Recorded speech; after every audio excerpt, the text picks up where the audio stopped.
Quanto mais entendemos a magnitude da graça de Deus, mais nítida fica a nossa visão do débito de nossa falta de justiça. E quanto mais entendemos o débito de nossa falta de justiça, mais apreciamos a magnitude do dom da graça de Deus. A pessoa que se sente confortável em sua própria justiça não entendeu a graça de verdade. E a pessoa que não se sente maravilhada com a graça de Deus não tem entendimento da dimensão do pecado. É necessário compreendermos a essência da graça de Deus. E quando pensamos e refletimos sobre a natureza essencial da graça de Deus, nós somos conduzidos a primeiro pensar no desastre do nosso pecado. Pecado, meu querido, não é primeiramente um ato de rebeldia. Pecado é, antes de tudo, uma condição do coração que resulta em atos de rebelião. Eu e você cometemos pecado porque somos pecadores. A condição de pecado em que todos nós nascemos nos torna cada um de nós incapaz de viver de acordo com o padrão de Deus. O pecado nos deixa sem o desejo, sem vontade ou capacidade de fazer perfeitamente o que Deus declara que é certo.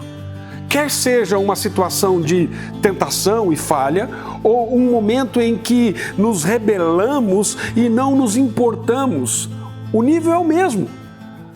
Todos permanecem aquém do padrão de Deus. Trata-se de uma análise devastadora do fato de que nos encontramos numa horrenda e inalterável condição espiritual.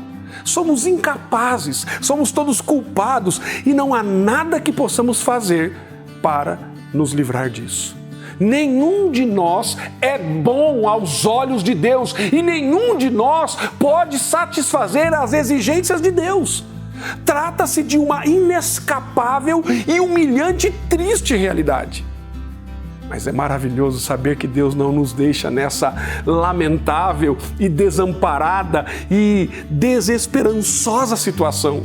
Ele enviou o seu Filho para fazer o que não poderíamos, para morrer a nossa morte e para ressuscitar desafiando o pecado e a morte.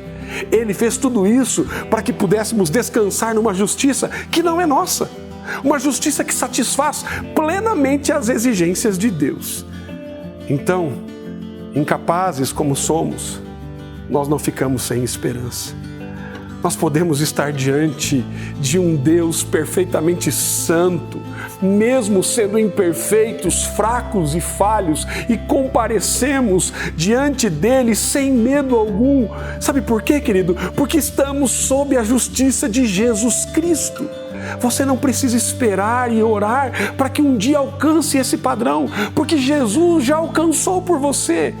Portanto, meu querido, descanse nessa verdade gloriosa, que você possa saber que Cristo é a nossa justiça. Deus abençoe a sua vida, meu amado, e até a próxima.